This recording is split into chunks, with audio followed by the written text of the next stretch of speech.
Bonjour à tous, ici le frère Kélian. J'espère que vous allez bien. On se retrouve pour une nouvelle vidéo pour notre série de podcasts sur notre chaîne Un Cœur Vrai. Vous voyez, nous sommes dans un nouveau décor. J'espère que cela vous plaira. Je suis avec un invité. Il s'appelle Medji, mais sans plus tarder, je vais lui laisser se présenter un peu plus en profondeur. Bonjour. Bonjour. Alors, moi, c'est Medji. Je suis âgé de 25 ans et aujourd'hui, je viens pour témoigner de ce que Dieu a fait dans ma vie et ma transition de l'islam à Christ.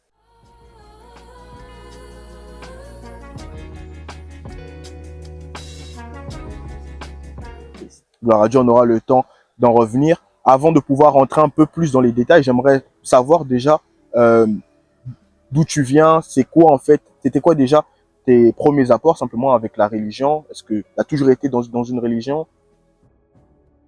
Pour en venir à ceci, c'est vrai que j'ai été éduqué dans l'islam depuis mon jeune âge, depuis à peu près mes 2 ans, Ok. par mon beau-père et par ma mère.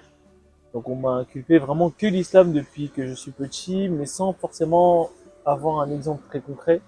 On me disait tu dois faire ça, tu ne dois pas faire ça. Ce qui est, comme on peut comprendre, vraiment religion, et non pas une relation avec son Dieu. Euh, et c'est vrai que j'avais un beau-père qui, plutôt que de me montrer l'amour ou même un exemple sur ce qui doit être fait dans une religion, entre guillemets, j'avais plus de rejet, de rabaissement, même de coups. Je me faisais battre assez jeune, à partir de mes 11 ans. Je prenais des coups qui n'étaient pas censés être pour un enfant de 11 ans. Et c'est vrai que ça m'a créé un détachement beaucoup plus tard. Ça m'a créé beaucoup de colère, beaucoup de, de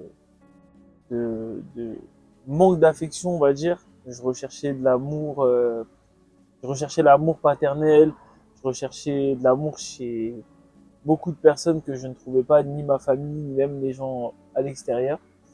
Et c'est vrai que je suis tombé dans toutes sortes de problèmes, c'est-à-dire tout ce qui est de la bagarre, l'impudicité, fumer, boire.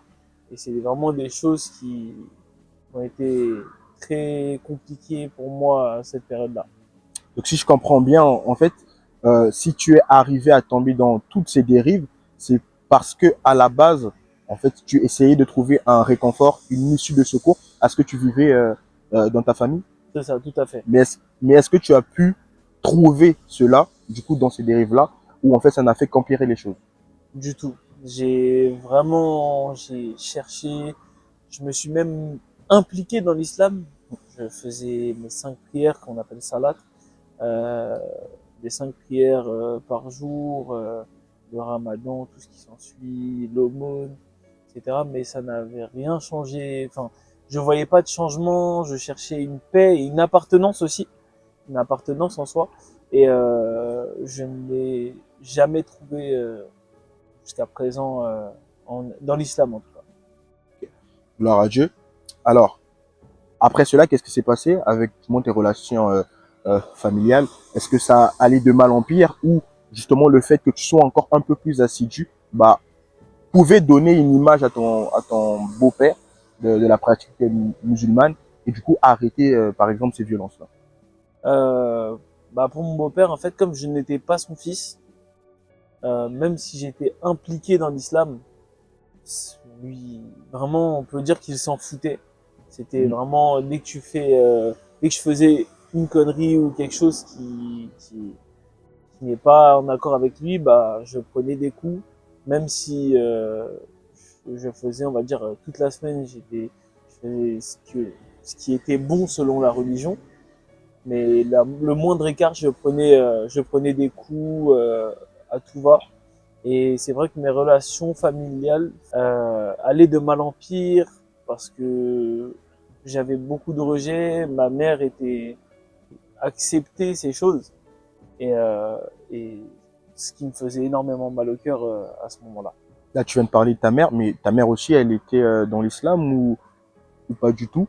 Ou est-ce qu'elle t'a soutenu pendant cette période où tu vivais vraiment un rejet total de la part de tes deux figures familiales? Ce qui s'est passé, c'est que ma mère était dans un déni total, vraiment un déni total, dans le sens où elle acceptait ce que lui faisait en mettant, on va dire, une étiquette de d'éducation, ce Ok. qui n'était pas du tout de l'éducation de frapper un enfant. Je pense que beaucoup le savent. Et ma mère de base est de confession catholique. Et assez tôt, un peu après ma naissance, elle a rencontré mon beau-père quand elle s'est séparée de mon père. Et elle s'est reconvertie pour lui. Et c'est de là que tout a commencé pour l'islam. Alors, tu me permets d'ouvrir quand même aussi une brèche. Ça, c'est un témoignage. Mais aujourd'hui, nous voyons aussi sur les réseaux sociaux, notamment le fait des discussions sur les mariages interreligieux, mais nous le voyons. La Bible nous l'encourage certainement à ne pas nous mettre sous un joug étranger. Et dans le cas de ta mère, en fait, on l'a vu, juste le fait de pouvoir se marier avec une personne d'une confession différente a pu faire en sorte que même au niveau de l'éducation de l'enfant, il puisse avoir des dérives. Après, je mets des pincettes, je ne dis pas que c'est parce que son beau-père était musulman qu'il te battait. Donc je pense Tout à fait. il y a des parents musulmans qui éduquent aussi leurs enfants dans les règles de l'art comme il le faut. Mais je pense aussi que ne pas se mettre sous un joug étranger, c'est peut-être aussi protéger ses enfants de quelconque maltraitance ou dérive qui peut s'en suivre comme dans ton cas. Et deuxième chose aussi dont tu as parlé, c'est le fait de pouvoir aller dans les choses du monde, comme on le dit, aller dans l'impudicité, la bagarre, la violence, etc., pour essayer de combler un manque. Mais malheureusement, on l'a vu, en fait, ces choses n'ont fait qu'empirer les choses au lieu de les améliorer. Tout à Donc, fait. j'aimerais parler à une personne, en réalité, vous voyez, toutes ces choses-là, futiles, et que ce soit impudicité, l'alcool, la bagarre, etc., ne sont en fait que des cache-trous éphémères, dans le sens où, lorsque tu pratiques cette chose, au bout d'un moment, tu penses que tu es guéri, tu penses que ton trou est bouché, mais en réalité, dans les heures, dans les jours à venir, tu te rendras compte que réellement, ce trou n'a jamais été bouché. Mais après, du coup, qu'est-ce qui s'est passé? Tes relations ont fait que s'empirer parce qu'en fait, on a l'impression que ça ne va que de mal en pire. C'est Est-ce qu'il ça. y a eu une issue à un moment donné ou Fut arrivé bah, du coup un jour où en 2022 j'ai été mis à la rue. Je suis rentré chez moi un peu tardivement et arrivant devant chez moi, j'ai vu deux grands sacs poubelles qui étaient posés devant la maison. Et moi, par réflexe, j'ai ouvert parce que c'était des sacs qui contenaient des vêtements. Et j'ai vu que j'avais tous mes vêtements qui ont été mis dans des sacs et mis dehors. J'en ai clairement compris qu'en gros que c'était plus ma place. Ce qui s'est passé, c'est que j'ai pris mes affaires, je les ai mis dans ma première voiture que j'avais à l'époque. Et je dormais dans ma voiture de septembre jusqu'à novembre, excusez-moi, pendant 2 mois, ça veut dire pendant tu... 2 mois. Et c'était une période qui était assez froide. C'est vrai que c'était compliqué, j'avais pas de couverture, je mettais des vêtements sur moi, je m'allongeais à l'arrière du véhicule. Et le temps passe et je baissais les bras. Je comprenais pas, je comprenais pas pourquoi je vivais tout ça, je comprenais pas pourquoi ma mère n'était pas de mon côté par rapport à cette situation-là. Et arrivé en novembre, fin novembre, euh, j'ai un ami qui est devenu vraiment un frère pour moi, vraiment du profond de mon cœur. Et il avait appris ma situation, sachant qu'on ne se connaissait que très peu. On était juste ensemble au football. C'était juste, on jouait ensemble, c'est tout. Et en fait, il a parlé de ma situation à sa mère. Et ce qui s'est passé, c'est que sa mère m'a même menacé de venir. Oh. En gros, elle m'a dit, viens, sinon c'est moi qui viens te chercher. Tu dors pas dans ta voiture. Avant que tu puisses continuer, moi j'avais une question. Parce que là, on voit un peu, malheureusement, tu t'es retrouvé à la rue. Et ensuite, il y a eu cette issue avec ton ami. Mais j'avais une question. Pendant ces 2 mois, qu'est-ce qui t'a fait tenir? Parce que c'est compliqué de te dire que depuis, en guillemets, ma naissance, je n'ai fait que vivre les coups de la vie. Là, je grandis, je suis à la rue. Pendant 2 mois, je ne dors que dans une voiture. Qu'est-ce qui t'a permis de tenir? Parce que je pense qu'il y a certaines personnes qui n'auraient même pas tenu un mois et tu as pu tenir 2 mois. Qu'est-ce qui a permis que tu tiennes réellement à la vie et à cette lueur d'espoir simplement que la vie te présentait? Pour ma part, j'avais plutôt, je ne saurais pas l'expliquer clairement, mais j'avais comme une espérance au fond de moi Yes. m'encourageait à tenir encore et que ça allait commencer euh, à se rétablir petit à petit. Et, euh, et à ce moment-là, c'est là que le frère, le frère qui était juste un ami du foot, hein, Mhm. s'est manifesté et m'a fait venir habiter chez lui. Ok. Du coup, le Seigneur a fait que je puisse habiter chez lui. Et ce qui s'est passé, c'est qu'en passant du temps chez lui, c'est vrai qu'à un moment, j'ai commencé à avoir une baisse de foi dans l'islam. Après tout ce qui s'était passé, après le fait que je n'ai pas trouvé la paix que je cherchais, je n'ai pas trouvé l'amour que je cherchais dans l'islam, euh, j'avais délaissé l'islam à cette période-là. Et pourtant, il m'encourageait, il m'a dit, bah, si tu veux, Et si ton tu ami, il était de quelle il confession? était chrétien. Ok. Il m'a dit, si tu veux prier, il y a la chambre, tu peux mettre ton tapis, tu peux prier, il n'y a pas de Ok. souci. Il était ouvert à ce que je prie selon l'islam, évidemment. Je lui ai dit, non, t'inquiète. Je lui ai dit, non, t'en fais pas, je n'ai plus vraiment foi en islam. Et ce qui s'est passé, c'est que sans forcément m'évangéliser, comme Hmm. beaucoup le font en général pour semer, c'est vraiment le fait que lui était comme moi auparavant, Hmm. nerveux, impulsif, dans la bagarre, dans les filles aussi. Et en fait, comme il a eu, on va dire, le même témoignage de vie avant, Ok. ça m'a beaucoup encouragé de fait que je me suis dit, si lui il a trouvé, pourquoi pas moi? Ok. Sachant qu'il avait le même témoignage de vie avant, Il avait même le lui. même passif que C'est toi. ça, exactement. Le temps passe, on arrive en décembre, exactement le 3 décembre 2022, c'est son anniversaire. Quelques membres de sa famille, du coup son cousin et d'autres amis à lui, décident de faire un anniversaire surprise. Donc moi, comme c'est mon ami et que je l'aime beaucoup, j'accepte. Je dis pas de souci, on va préparer ça, ça va être super, etc. Et ce que j'avais pas compris, c'est que le Seigneur avait attendu ce moment-là Hmm. pile poil pour pouvoir me toucher. Et en fait, ce qui s'est passé, c'est que durant cet anniversaire, il n'y avait que des chrétiens. Il n'y avait que des chrétiens. Et c'est ce qui c'est en y pensant par la suite que j'ai compris que le Seigneur avait placé tout ça de manière précise. Et arrive au moment où on va prier pour, enfin, ils allaient prier pour Hmm. rendre grâce pour la nourriture. Euh, je sais pas ce qui fait en moi que je veux aller me mettre avec eux et tenir les mains et même si Wow. je ne prie pas, je Juste. reste parmi eux. Et à ce moment-là, il prie. Et à un moment, il a dit, Saint-Esprit touche les personnes dans ce lieu. Et c'est là que j'ai ressenti vraiment, c'était pas physique, mais je ressentais un amour qui est venu m'envelopper. C'est pas physique, mais c'était vraiment spirituel que j'ai senti un amour m'envelopper à ce moment-là. Et je me suis posé dans mon coin à un moment et j'ai commencé à réfléchir, je comprenais pas. Je me disais, mais pourquoi je ressens ça maintenant et je l'ai jamais ressenti avant? Je comprenais pas, je me posais des questions. Et fin de la soirée, on rentre, etc. Avec du coup chez le frère, exactement.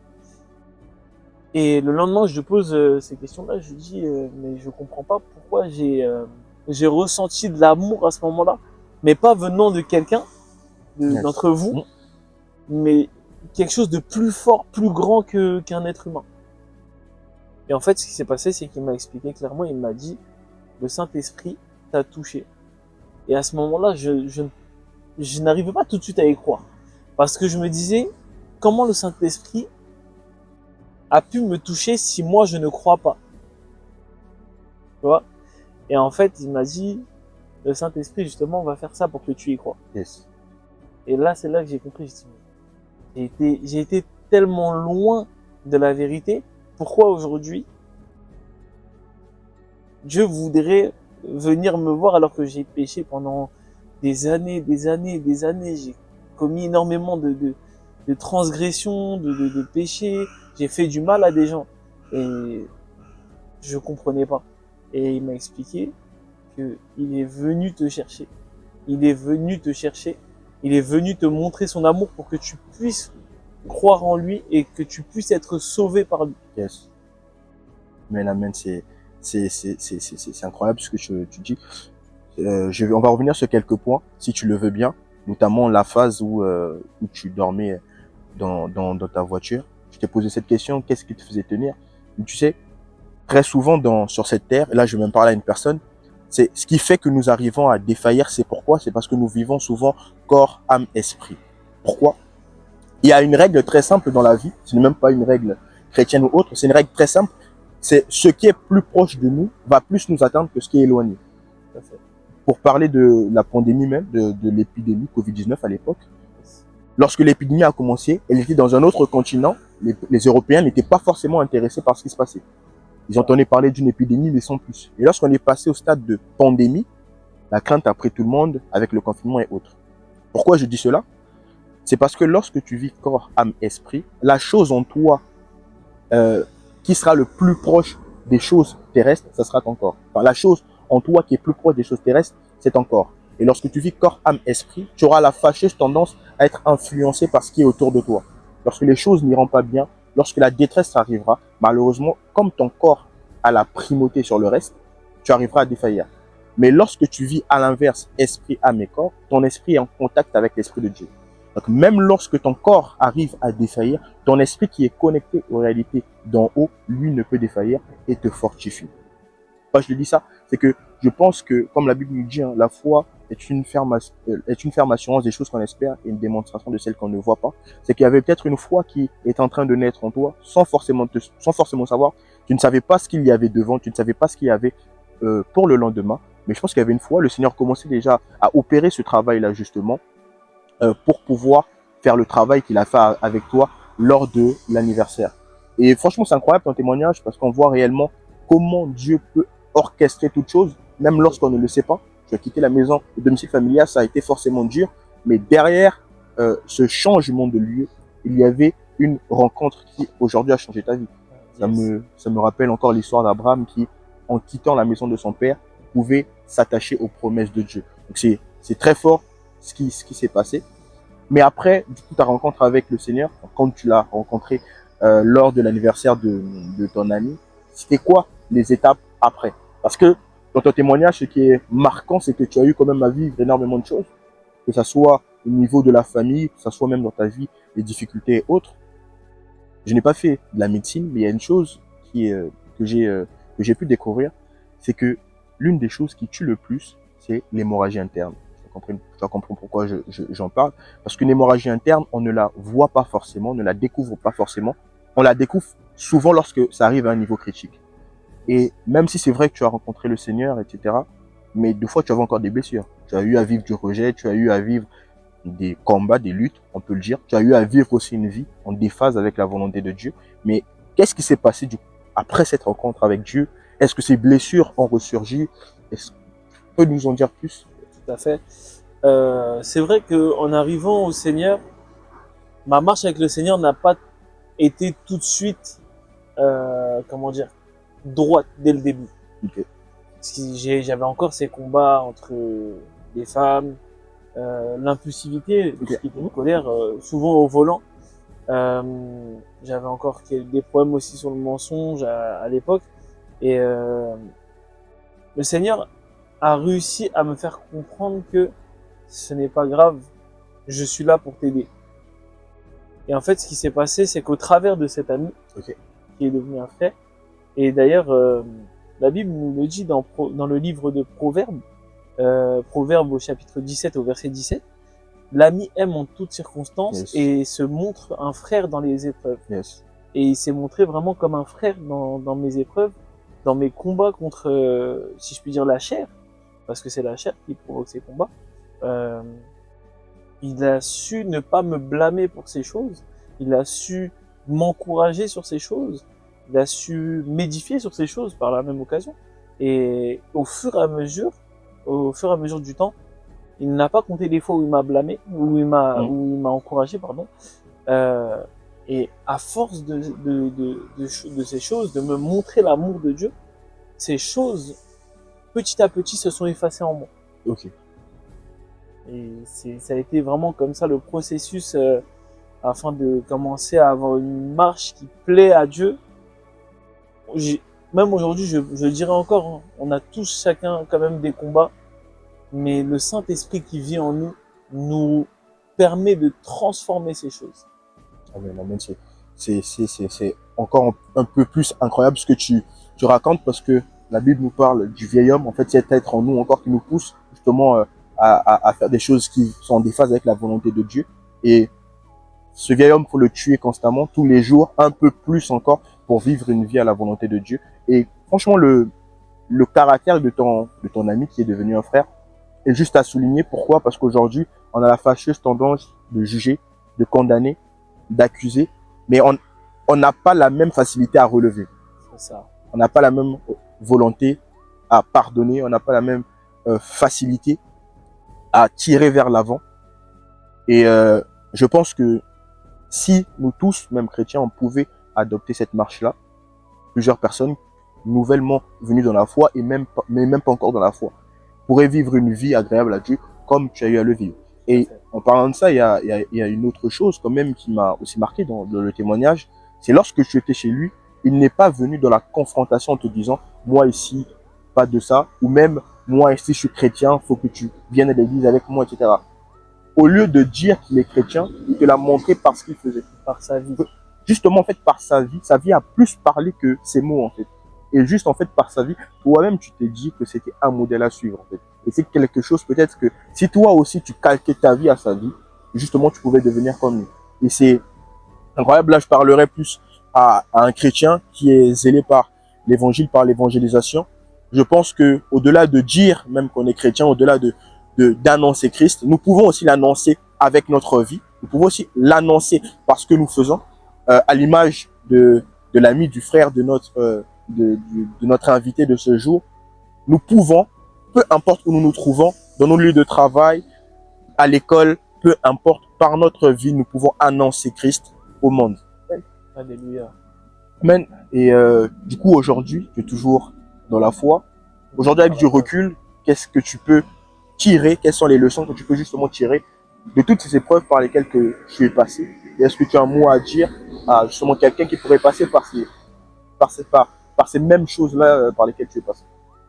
Moi, j'aimerais beaucoup encourager un frère ou une sœur qui traverserait peut-être des épreuves et qui baisserait peut-être les bras en ce moment même.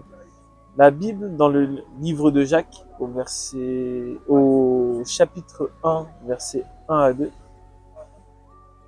si je ne me trompe pas, la Bible nous dit « Réjouissez-vous dans les épreuves, car elles produisent en vous la patience, et la patience rend la foi parfaite. » Je paraphrase, mais voilà.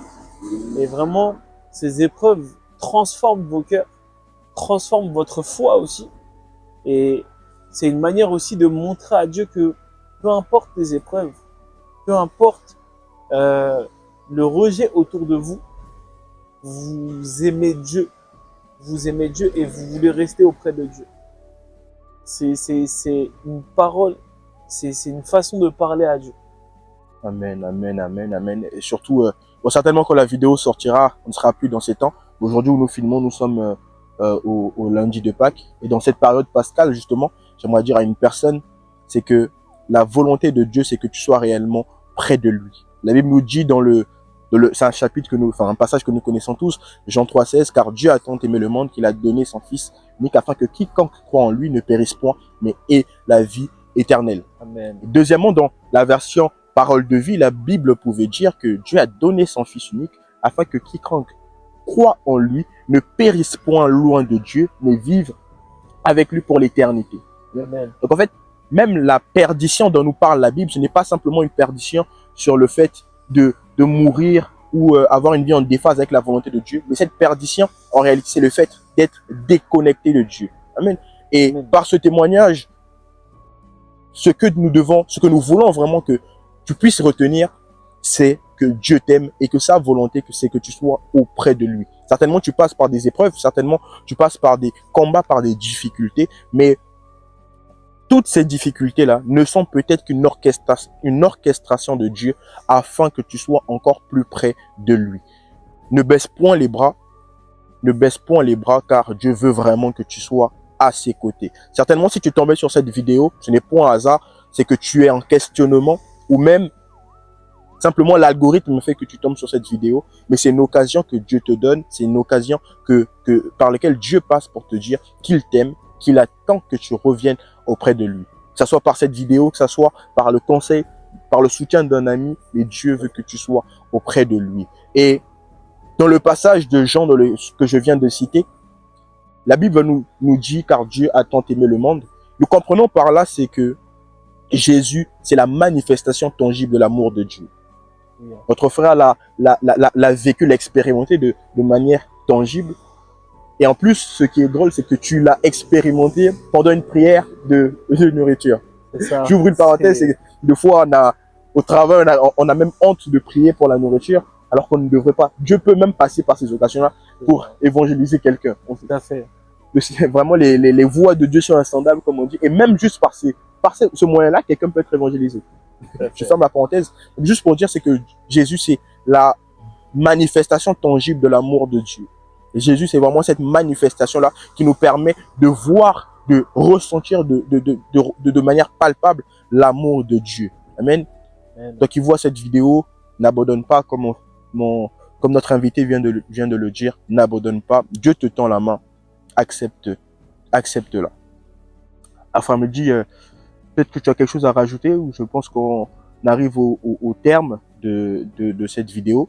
Je te laisse peut-être le mot de la fin, avant qu'on puisse clôturer ce témoignage. J'aimerais encourager quelqu'un. J'aimerais encourager quelqu'un qui peut-être en ce moment, peut-être se sent loin de Dieu à cause d'un péché qui n'arrive pas à arrêter, ou j'ai envie de dire, ne tente pas de t'éloigner du péché, mais rapproche-toi de celui qui t'éloignera du péché. Yes. Vraiment, va du côté de la lumière, va du côté de Dieu. Les ténèbres ne peuvent pas venir là où Dieu est. Yes. Amen. Comme je disais, moi pour terminer ce témoignage, j'aimerais dire à une personne, c'est que le Seigneur, en venant sur cette terre, il a porté toutes les choses que nous pouvons vivre afin que nous soyons libérés de ces dernières. Il a été rejeté afin que nous soyons acceptés. Il a été meurtri, et comme la Bible nous dit, par ses meurtrissures, nous avons été guéris. Alléluia. Donc simplement, en acceptant Jésus, tu prends sa vie, tu es victime de tous les bénéfices liés à cette vie-là qui est rendue disponible par Dieu. J'aimerais encourager quelqu'un. J'aimerais encourager quelqu'un qui peut-être en ce moment, peut-être se sent loin de Dieu à cause d'un péché qui n'arrive pas à arrêter, ou j'ai envie de dire, ne tente pas de t'éloigner du péché, mais rapproche-toi de celui qui t'éloignera du péché. Yes. Vraiment, va du côté de la lumière, va du côté de Dieu. Les ténèbres ne peuvent pas venir là où Dieu est. Yes. Moi, pour terminer ce témoignage, j'aimerais dire à une personne, c'est que le Seigneur, en venant sur cette terre, il a porté toutes les choses que nous pouvons vivre afin que nous soyons libérés de ces dernières. Il a été rejeté afin que nous soyons acceptés. Il a été meurtri, et comme la Bible nous dit, par ses meurtrissures, nous avons été guéris. Alléluia. Donc simplement, en acceptant Jésus, tu es victime de tous les bénéfices liés à cette vie-là qui est rendue disponible par Dieu. Toi qui vois cette vidéo, jeune ou peu importe, tu as un péché que tu n'arrives pas à arrêter. Que ça soit la colère, que ça soit l'impudicité, que ça soit la masturbation. Le péché a été vaincu à la croix. Le péché a été tué à la croix. Et il a été tué et il t'a rendu vainqueur. Tu ne dois pas vivre comme un vaincu, mais vis comme un vainqueur. Yes. Amen. Yes, yes, yes. Gloire à Dieu, gloire à Dieu. Toi qui regardes cette vidéo et qui a été touché par l'amour de Dieu, parce qu'en réalité, si nous faisons encore, si cette chaîne existe, c'est également afin que plusieurs, vous qui nous suivez, vous soyez aussi réconciliés avec Dieu. Si tu as suivi cette vidéo et tu as été touché par l'amour de Dieu, je t'invite simplement à faire cette prière après moi. Répète après moi. Seigneur Jésus, je te remercie. J'ai entendu ta parole Et je sais dorénavant que tu es mort et ressuscité pour moi. Aujourd'hui, je veux t'accepter comme mon sauveur, mais aussi comme mon Seigneur personnel. Prends le contrôle de ma vie, dirige-la comme tu veux et aide-moi à vivre pour ton plaisir. Merci, car je sais que mon nom est inscrit dans le livre de vie. Et si je venais à mourir, ou si tu revenais dans ta grâce, je serai à tes côtés pour l'éternité. Amen. Amen. Félicitations, toi qui viens de faire cette prière avec moi. Bienvenue dans notre grande famille. Que le Seigneur te bénisse et on se retrouve pour une prochaine vidéo. N'hésitez pas à liker, commenter, partager cette vidéo car c'est aussi un moyen d'évangélisation. Par ton partage, une âme peut être sauvée. Nous te remercions pour cela. Amen.